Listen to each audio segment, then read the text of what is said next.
Good morning, everyone here in the room and following us live from around the world. We're here in Davos and excited to kick off a conversation on global risks in numbers. One of the most anticipated publications every year published by the World Economic Forum is the Global Risk Report. It came out last week. My name is David Bach. I'm president of IMD, a global business school here in Switzerland, and this is one of those publications that I always have close by because it is so helpful in framing the conversations that leaders in business, in government, and civil societies have throughout the year. And the risk report was published a week ago, but this is an opportunity for a group of experts to share some of their thoughts, some of their reflections on what they've seen in the data, and more broadly, how they think about risk in this upcoming year.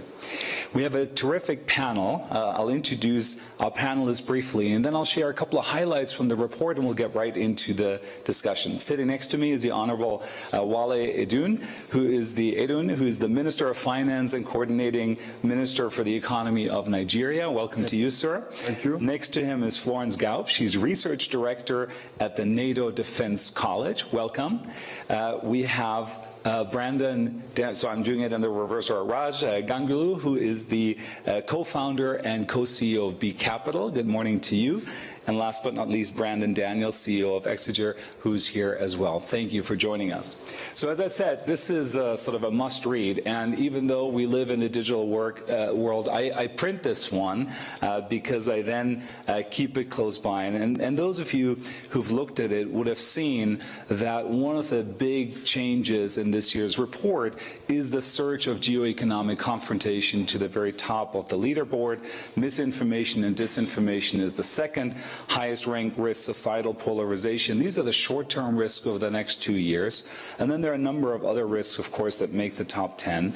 Long-term, 10 years, all of them focused on nature and the environment, extreme weather events, biodiversity loss and ecosystem collapse, critical change to Earth systems. These are the long-term risks that the 1,800 or so survey respondents are pointing out. And of course, as always, it isn't just about the individual risks, it's about the interaction of those risks, how they link with one another.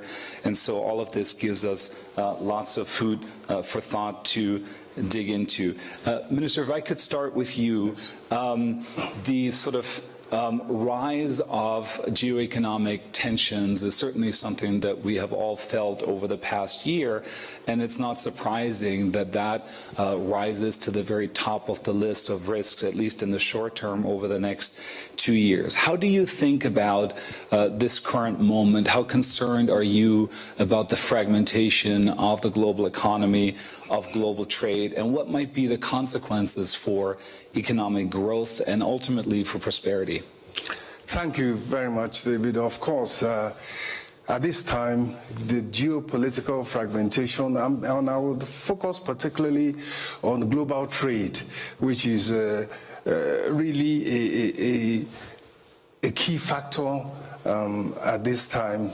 It's not so much a question of the risk of fragmentation. It is here, it is real, and of course, for developing countries in particular, but for the world in general, we all know that the gains of trade, and we saw the gains of globalization. Now we have a retreat from globalization.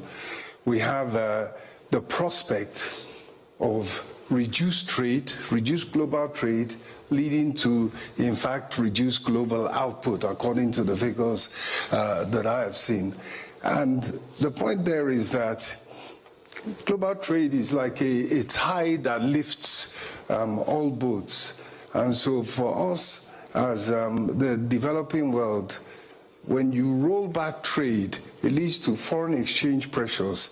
It leads to domestic pressures, societal pressures, and it leaves us much worse off than we would be if we had a system of a rules-based trading system that was predictable, that was reliable. So I think that for us, in the developing world, which, if you forgive me for emphasizing, is that given this particular huge risk which is coming to bear and which is manifesting more and more, and as you say, the geopolitics of it is that we have a move to fragmentation, to bilateral agreements, and to uncertainty in terms of what will happen next in terms of the relationships. And of course, as emerging markets, we are also affected in that we do suffer some of these import taxes and some of these tariffs. And of course, it is at a time when the developing world is looking to reform and make itself strong and resilient and able to attract investment. So it's a huge risk, and we are looking at looking inwards as a way of mitigating it. I'm glad that you reminded us that even though often the news coverage of trade conflicts is this country going to win or is that country going to win, in the end everybody loses when there's less opportunity to trade and to exchange.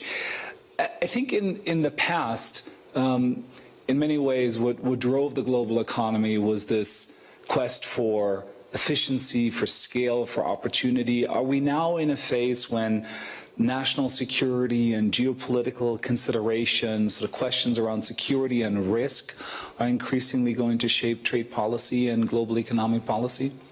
Certainly that's what we are seeing, and it really is a question now of what transaction can you bring to the table, what can you be important for. So a country like my own country, Nigeria, we look to the fact that despite our push for industrialization, for value added, what is of geopolitical importance is our raw materials, our critical minerals, and that access to the ability to sit down and do a bilateral transaction. So that, I think, is shaping the world so much more than previously, and it is forcing us to try to look for a transaction that can be done that will be of interest to the major countries that are basically have decided that that is the way to go. As you look to the reality is the rolling back of multilateralism, the less willingness really to fund emerging market economies, and that has led us, as I said, not just to rely on our own resources, but also to be part of the geopolitical conversation, is what I would say. Brandon, if I can turn to you, you and your team work with companies, supporting them in managing many of these challenges. How are companies dealing with this landscape that the minister described, how the global trading system is fragmenting and increasingly politicized? So thank you for the question, and it was, and just to piggyback off of what His Excellency said, you know, we build the most advanced artificial intelligence, and we apply it to restoring, designing, and securing supply chains. And so for our customers, the single biggest issue, and all of the issues that were in the global risk report line up with what we're seeing in real time. But the way that we're seeing our customers, which are the 150 of the Fortune 500, and then the world's largest defense and global trade agencies and organizations. I mean, we're the largest supply chain risk company by a large margin. The way that we're seeing them deal with it is to recognize that supply chains are not these ever-growing scaling pyramids, They don't scale out where you have one top-tier supplier and that goes into millions. The way that it actually works is instead of a big pyramid, they're diamonds. And at the end of those diamonds, there are critical capabilities that are really extremely scarce. And in many cases, scarcity comes also with a backdrop of global logistics. So, in the United States, there are only 2 companies that are AS9100 certified for magnesium castings. In the world, for high purity quartz that's capable of actually growing silicon ingots, 90% of our capacity comes out of Spruce Pine, North Carolina. We've talked a lot about critical minerals requirements. The amount of capacity that the United States needs for antimony over the next 2 years for all of our use cases could fit in the back of a dump truck. And so what we see our customers doing is starting to take supply chain planning out of this sort of last mile logistics analytics, which gets you 5 days, 5 weeks out. And they're starting to plan 5 years out. They're starting to skip that fat middle of manufacturers, distributors, and sort of that diverse supply chain in the middle and look for both local and domestic sources of critical minerals, of capacities, of materials, alternative processes that can take over some of the things that have been traditionally very hard to do, like forgings and castings, and moving those over to new digital technologies like Divergent and Hadrian, which are now printing and retooling manufacturing on the fly. And then the second thing is, and this is actually really interesting because you bring it back to national security, about 35% of our business is defense technology, so DOW, MOD, right? And what we're seeing them do is actually look more to indigenous capabilities. So in Africa, in Southeast Asia, looking for real partnerships where we can start to scale out materials and then bring in some of these innovative printing technologies or organic industrial-based capabilities to actually utilize resources at the site. And that's where I think we can start to see a greater degree of global collaboration is in trying to build locally with the resources that are local for local needs, right? The second thing is I've been working with the White House, for over the summer I was at the White House twice a week, and I've been working with the White House on tariff evasion and tariff policy. And one of the things that we realized is that the volume of transshipment that is occurring, illegal transshipment, illicit transshipment, where things are miscategorized as coming from another country, they're obfuscated, they're dangerous and illicit goods coming in. The volume of it is at a scale that we didn't previously think possible. We did a report with Goldman Sachs, which I'm hoping gets published, where we estimated, about 70 billion of transshipment from China alone this year. And so one of the things that I think we also need to do in order to get to global collaboration is global transparency. And, David Sachs and many others have been pushing the ability to sell chips globally as an example. Well, as long as there's transparency to the end use, as long as you have visibility to that, we should be utilizing our relative strengths on a global basis to create an open and free trade market. But right now, there's a lot of hurdles and challenges to that. So I appreciate how you helped us understand that while the conversation about supply chains is often framed in terms of risks and sort of inefficiency as a result of what's happening, you're saying that quest for more resilience and a longer time horizon actually does provide opportunities for new types of collaboration, new types of investment. Your company uses technology to help companies identify these risks and plan, but technology itself can be a source of risk. So number 6 on the risk report is cyber insecurity. We're seeing this dramatic automation, dark factories in China, right? Technology plays a much bigger role. What is the role of cyber in this and sort of the emergent cyber physical nexus in global supply chains? One of the things that blew my mind on the report is how dramatically the 2-year to the 10-year top risks shifted. Yeah. Because if you're working in AI today, like I spent my entire break working on anti-gravity, which is Google's new platform to help you use AI to code enterprise applications. If anyone is worried about anything, you should be worried about cyber threats, because the way that these tools are essentially leveraging open source technology and open source repos data is they're copying and pasting essentially from things that work. Now, if you look at Shai Hulud, if you look at the NX attacks, which were massive, I mean, the best cybersecurity companies in the world, CrowdStrike, Mandiant, became hosts for those NPM attacks, for the actual malware. If you look at these, what they do is they take your requirement to use these open source libraries, they wait until they go sort of into a sustainment mode, and they're no longer committers, and then they inject a committer that is nefarious. And so if you're writing code, I mean, I believe that in a year, we might be writing 70% of our code greenfield and having it all driven by AI with senior developers. If you're not securing that on the back end, that is going to create pervasive unknown risks inside of our technology infrastructure. And we've seen attacks by state-sponsored entities in all directions in the last 2 years that should shock us and worry us.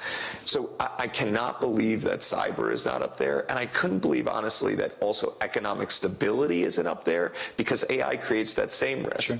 Like, we will need, at my company, we will need different, new, and maybe not as many engineers as we would have 10 years ago, as we would have 5 years ago, as we would have a year ago. And it feels like that's accelerating on me every day. So I was really surprised by the fact that weather events jumped up again, when looking at the pace of change that we're actually dealing with right now. Right, and it is something that we should come back to, again, the interaction, right, that this globalization potentially going into reverse to price, many people, not just in emerging markets, but there of opportunities, and at the same time, we're getting hit by this wave of automation. Raj, you're an investor. You have a little bit that lens at B Capital. So first of all, one of the questions on the minds of everyone, AI bubble, yes, no, going to burst, and then maybe take it a little bit further about what are some of the risks inherent in the fact that these technology companies have become so central to the way global markets function. Thanks for the question. And I think the report clearly highlights that there's increased concern about an AI bubble. Whether it's an equity bubble or an asset bubble, I think there's lots of debate over. I think, just to take a step back, there's three really important things about AI. First is AI is a transformative technology. And I'll come back to kind of, the level of impact that we believe it'll have. Second is that for AI to really be rolled out evenly, we need massive investment in infrastructure. And third is that a lot of the investments that are happening in AI today are based on assuming 100% perfect execution. And we know from having done this for a while that most companies aren't going to have 100% execution. But the nice thing about venture capitalists is our memories are like a goldfish. So while most people in the world always think about the fact that, oh, this has been done before and it can't be, it didn't work, I think one of the things about being a venture capitalist is you have to be optimistic and believe that that things can be different. And so just to go back to the first one, AI it's a foundational technology, and it's building on all of the other foundational technologies. So it builds on the internet, it builds on cloud, it builds on mobile. But its impact will probably be greater than all of those. And so, do I think that the level of optimism about it is right? Absolutely. Do I think that the optimism is potentially a little bit too near term and that some of this is going to take a bit longer? Probably. And, I think there's things like Claude Code that are getting as close to AGI as I've seen. I'm not sure I want any of my kids to become a programmer anymore. And to Brandon's point, I think we're all going to need less programmers, and programmers who cost $400,000 or $500,000. I think in the next couple of years, you'll see that AI can do some of those tasks at about $25 for a year. Second is infrastructure. We just need massive investment in infrastructure to really make AI work. You're seeing that investment happen. The investment is uneven, and there's some concerns that the investment that's required will outstrip the capital that's there, and that there's a lot of policy uncertainty also, which makes long-term investment more difficult. For us, we've started, we're traditionally investors in tech and healthcare. We've started an energy investment team because we think energy is so incredibly important over the next 5 to 10 years to really power AI. You've seen in the US, there's a political backlash happening to the price of energy going up, people believing that it's being driven by data centers. I think the data is unclear about whether it's really driven by data centers. There's a lot of issues on the west coast of the US with fires and transmission lines. East Coast has its own issues. But AI, if left unmanaged, AI will consume more energy by 2030 than the human population in the US will. And then obviously, we don't have the grid and the infrastructure to be able to do that. Third, our investment in AI, we're fundamental investors. We're looking at the foundation of the unit economics, the timeline it's going to take for these companies to be successful. But there is a lot of optimism. I think, if you look at venture capital is full of underwriting companies to, I think venture capitalists probably underwrite 50 to 75% of their companies to be unicorns, and we all know that unicorns are much less prevalent. So there's a lot of optimism. I think that optimism needs to be tempered, but AI is fundamentally transformative. So I think, are we in a bubble or not is less important than really understanding the fundamentals of how AI will progress over the next 5 to 10 years. That's great, thank you. And you mentioned energy, and of course, this demand for energy that is increasing, everywhere, not just because of AI, as you just reminded us. And of course, planetary boundaries are real. We see that also in the risk report, and that environmental issues and concerns are number 1, 2, and 3, 10 years out. They always seem to be 1, 2, and 3, 10 years out. And we may have to ask ourselves, what sort of happens? Why is it always 10 years out? But as you're thinking about investing in the energy space, how much of that is done with an eye to its environmental sustainability? In much of the world, renewables are cost competitive. In parts of the world, the policy environment around that has shifted. What's sort of your investment thesis around energy and sustainability in the context of this identification of long-term environmental risks? That's a great question. Fundamentally, what was striking about the report, and I think Brandon made this point also, is that in the 10-year time horizon, most of the risks are climate-related, environmental-related, but in the shorter time horizon, it's really dropped. So one interesting thing is, are people basically saying in the long term, it's still a very serious issue, but in the short term, let's just focus on AI and making a lot of money, because who cares about the long term? I'm not sure if that's exactly what the report's saying. Our view on this is that our investing in energy is driven by two things: cheaper and faster. We need cheaper, faster technology. Now, does that mean that we're investing in coal? We're not, because we think that while it's an interesting technology and it can be cheap, it's just not long-term sustainable. We are, though, investing in things like geothermal, because we think that geothermal, the time is now. There's a lot of government support in the U.S. for geothermal. We just led a round in the largest geothermal company, potentially in the world, Fervo Energy, that we're really excited about. So we think that there has to be a balance, that it has to be cheaper and faster, and at the same time, you have to look at the environmental impact of it. But we're avoiding things like nuclear, where we think the time horizon is too long, the cost doesn't make sense yet. We hope that at some point nuclear transitions from fission to fusion, and then we do think it will be investable. But for now, we're taking a step back from areas like nuclear. I was in a conversation yesterday with the leader of India's largest renewables company, who said essentially at this point, the economics have become so favorable. Sure, we'd like a more favorable policy environment, but essentially renewables, including geothermal, sort of over the hump, and the business case is so strong. Is that how you think about it as well? I think we're at the tipping point where renewables, that, from wind to solar to geothermal, are starting to actually be very price competitive. And that was the concern we had a decade ago when we had the first green tech revolution. The issue was that it was based on people paying a higher price to lower the climate impact. And what we know is that that doesn't work. Yeah. And so this time around, it's paying a lower price and having a positive impact on the climate. We think that's way more sustainable. Florence, I want to bring you into the conversation. So in the survey that underpins the Global Risk Report, the second most mentioned issue initially that people are concerned about is armed interstate conflict. And that is also new. The sort of prevalence of that interstate conflict is not new, but I think the focus of global experts on it is new. You study patterns of interstate conflict at the NATO Defense College. What do you see in terms of the evolution of interstate conflict and how it could impact people's livelihoods, economic performance globally in the next several years?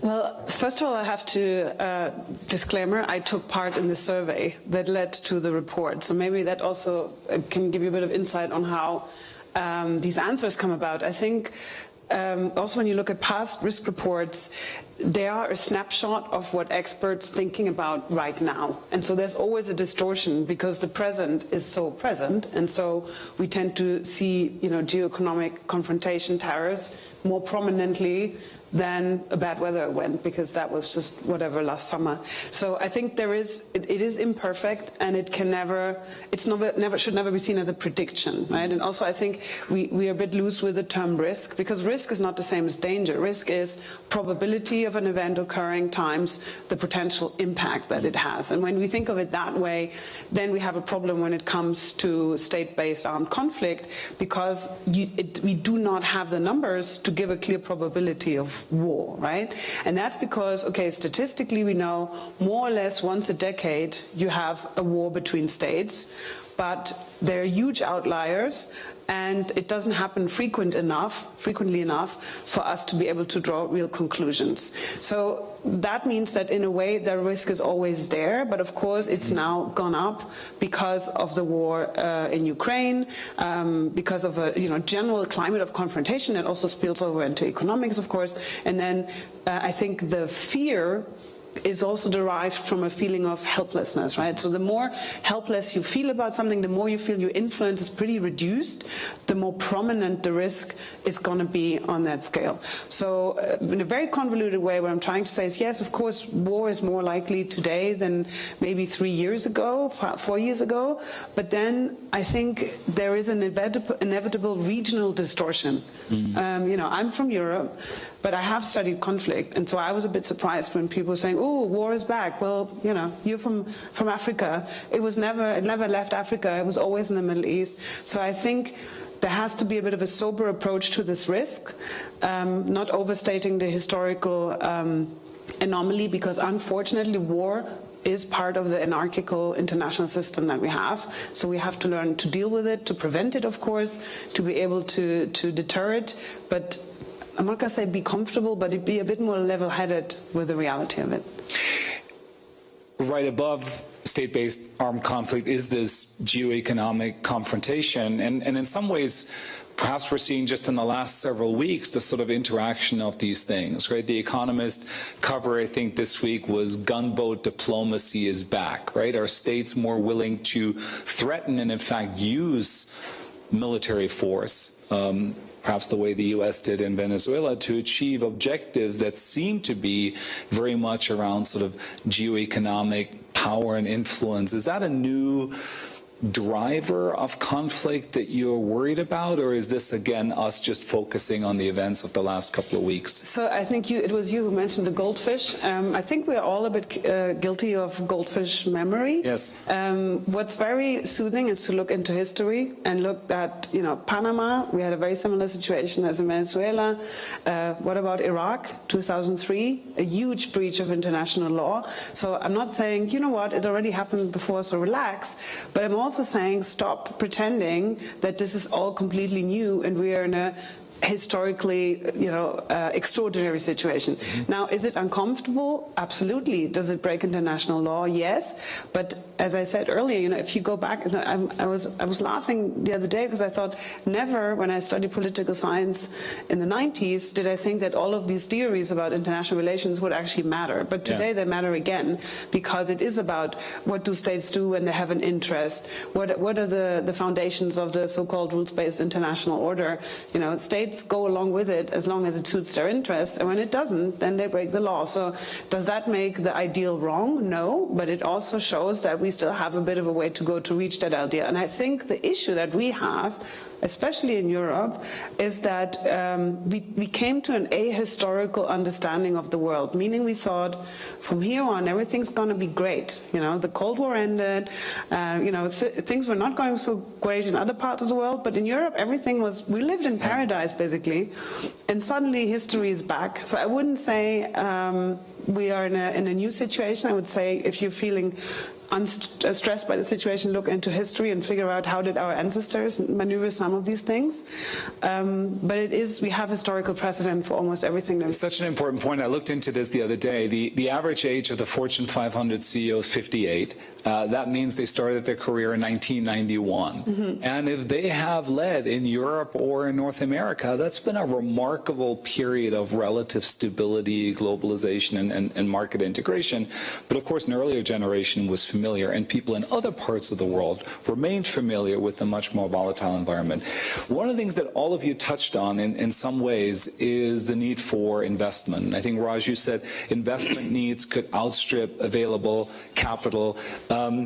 So, where do I start? Massive infrastructure investments in the continent and elsewhere. Supply chains that need to become more resilient, and resilient is sort of a code word for a little bit less efficient, right? Because you have more suppliers potentially. You were talking about the need to invest massively in energy. Europe has decided to increase defense spending to 5% from an average of 1.5%, massive change.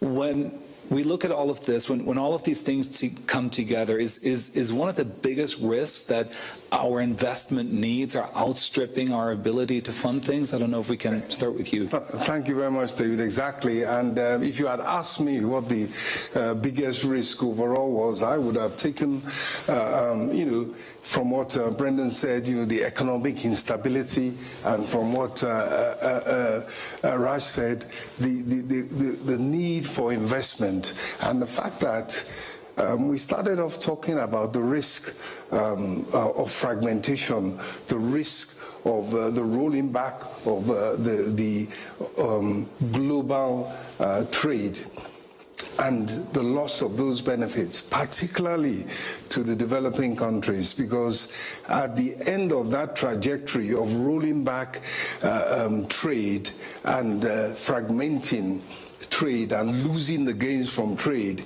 is the society.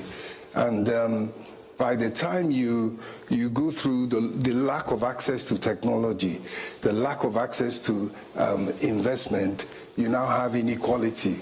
And listening to you, Raj, the inequality that one senses in this huge funding of AI, which is the new frontier, for countries that are struggling to get the gains from trade, that are struggling to invest in basic infrastructure, not to talk of energy, which is critical to the new technology, you can see a widening gap.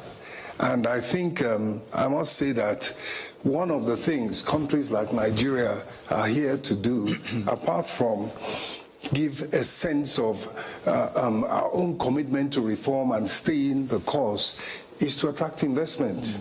At the end of the day, it is all about investment, which increases productivity, grows the economy, creates jobs, and lifts people out of poverty.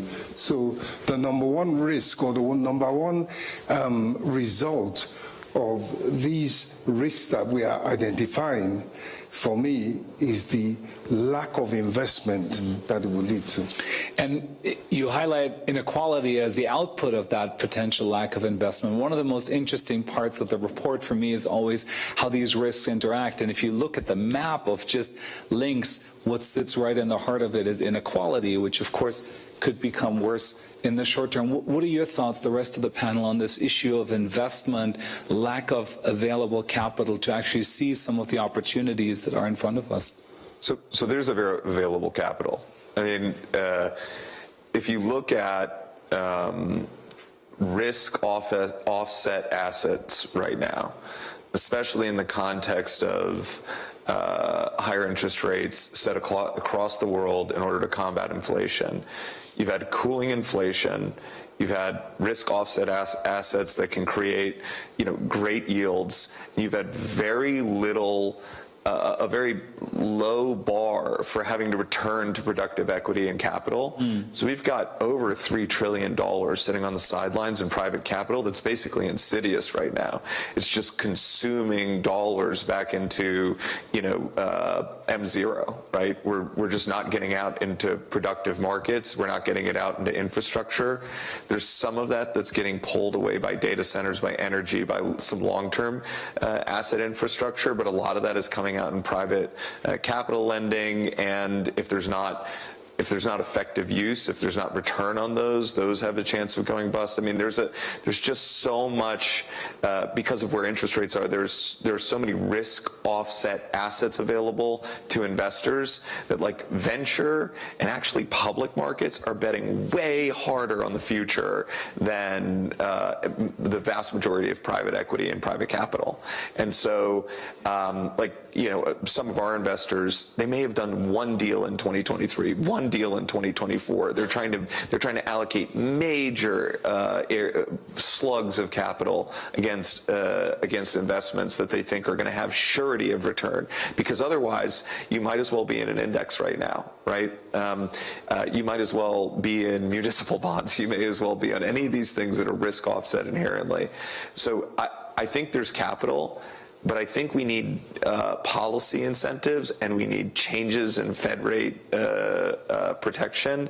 We need to lower interest rates, just to be explicit. We need to lower interest rates to get people back into public markets, into productive investing, into things where they can't hide under the shelter of higher yield products. But is there a risk in this more sort of uncertain world that capital may be accumulating in parts of the world where it isn't being deployed, and their capital needs elsewhere that aren't being met because we do have that sort of lower risk appetite and that retrenchment? Is that something that you worry about? I don't know, Raj, if you have thoughts on this. First thing is, I completely agree with Brendan's point. I think we're in a risk-off mindset with, high interest rates and unclear policy, and those two things need to be fixed to do long-term investment of capital. I do think that the capital's there. The issue is the uneven distribution and investment of that capital when it gets invested. As an example, we are a global investor. We're a global venture capital firm. We've invested in one country in Africa in our history, and that's Nigeria. And so we've been excited to be an investor there. But we want more certainty. And when you're investing outside of the U.S., not only do you need certainty from foreign governments, but you need certainty from the U.S. government. So we need to know exactly, because our time horizons are 10 plus years to get returns on these investments. And the reality is administrations change in the U.S. and in other countries, and we don't have that certainty of policy that you really need for long-term investing. And therefore, today, we are primarily investing in the U.S. We still invest globally. We still invest quite a bit in Asia, about 20-25%. But we've become a bigger, we've shifted back into investing more in the U.S. because it's, at least that way, we don't have to worry about cross-border policies. And right now, it seems like cross-border policies are going through a big shift around the world. Thank you for that. We have a couple of minutes if there are questions in the room. Otherwise, we'll continue the conversation on stage. Are there any questions in the room for one of our panelists? Perhaps I'll jump in on that. Please jump in the meantime. If people are still thinking. I think, you touched on that. This might sound odd coming from somebody working for NATO, but I think as societies we've become too risk averse when it comes to innovation, and all the data supports it, that the wealthier you become, the less risks you take. In order to get innovation, you need to facilitate the lives of people like you, but you also need, in terms of, you mentioned we have too many engineers, so we need to figure out education. So we are at a junction in history, but I see mostly opportunity. And at the moment a lot of people are just still going backwards and too scared of all these changes. But if you want economic growth, if you want to continue on the journey of making this world a better place, which is the slogan of the World Economic Forum, then you have to embrace risk. So risk is not per se negative, it's also where a lot of opportunity lies. The one other point I would make there is that if you look at the way UAE is investing, that's an example of like generative progressive investing in a broad array of sectors, in a broad array of countries. So the Minister of Trade this last year, we had a one-on-one session, and we joined the Next Gen FDI group with a bunch of other companies across the globe in UAE. And every single step that they're taking is with a forward look. Like, if you could do it the current way, and it's risk offset and it's easier, they didn't want to do it. They wanted autonomous, they wanted artificial intelligence, they wanted new capabilities. The one thing that I will say that I'm struggling with, and I've been struggling with it, so I've been in AI and machine learning for 20 years. The one thing I'm struggling with is right now we're at an inflection point where there is a break between how valuable the market can be and how much that means in productive assets going to individuals, right? Like you have a fundamental shift between how wealthy people can become and how valuable the market is. And that break is going to grow deeper and wider as AI and autonomous capabilities get better and better. And that there is some danger for the developing markets, because if I can create a facility in North Texas, which is cheaper in real estate, which has limited regulation and is working completely on autonomous capabilities, I can avoid the logistics costs of bringing things over from developing countries and actually be not only risk offset, but at cost parity. That's a paradigm that's totally new. So when we're thinking about like global economic security, thinking about global spread investment in areas of specialization has to be the way that we're thinking. And you see that in the UAE. You see that in those alliances where they realize like this has to be a long-term global economic market. It's not just bringing things domestically. And I think that's because so much of what they do is bring resources from the outside, but it's a good model to leverage. I appreciate you mentioning the UAE because, one of the things that I think is increasingly defining our world is parts of the world where there's optimism and parts of the world where there's pessimism, and they have extraordinary optimism. We only have about 2 minutes left, so I'd love to close on that theme of optimism. One way of reading a report like this is, good Lord, I'm going to just pull the blanket a little bit higher because there's so many things out there. So close us on, after having read the report, or more generally where you sit, 30 seconds from each of you, what makes you optimistic about this year and the future? Thank you. Well, first of all, that there are pools of money out there that we can attract if we put in place the right reforms and we put in place the right policies to attract investors, whether it's UAE, whether it's Raj. But also the optimism that I really feel is that the same policies that attract foreign investors also attract domestic investors. And we do have the access to the diaspora investors, as well as Nigerians that currently maybe under an inflationary environment would now look to invest. And so I think our ultimate optimism is to convince Nigerians that under the current environment, it is profitable and is worthwhile investing in the Nigerian economy. Fantastic. Florence. Oh, I think it's fairly easy. I wrote an article for the WEF on this. For the last 100 years, we've gone through 5 cycles of doom and gloom, where every time we hit a low, we're like, oh my God, we can't go forward. And that's when innovation happens, when we with the back to the wall. So we've done it before, we can do it again. Fantastic. Raj? I think just to build on that point, every industrial revolution, every technological transformation has led to a period of uncertainty and disruption, but ultimately human beings' lives improved. And I think the same will happen with AI. Fantastic. Brandon? I couldn't have said it better. I mean, my optimism is in the long-term spark of human individualism and the ability for one person to change the world. It's happened several times in energy. It happened in moving from whale blubber to kerosene to electricity. And this happened in like a 20-year span, right? This wasn't hundreds of years. We have a opportunity to innovate, and that's going to create job opportunities in new areas of education that we couldn't have envisioned, that we couldn't have imagined. And then I think, honestly, another area of optimism for me is space. I think it creates, not to be cliche, but it creates a new frontier. Fantastic. Look, one way of looking at a global risk report is to get concerned, get all worried. But what is so powerful about this is, in order to make good decisions, better decisions, we need to be clear-eyed about some of those risks. So my optimism comes from us being more clear-eyed about where the risks are, and therefore being able to see the opportunities. Please join me in thanking a terrific panel. Thank you so much for your contributions to this conversation. Sure.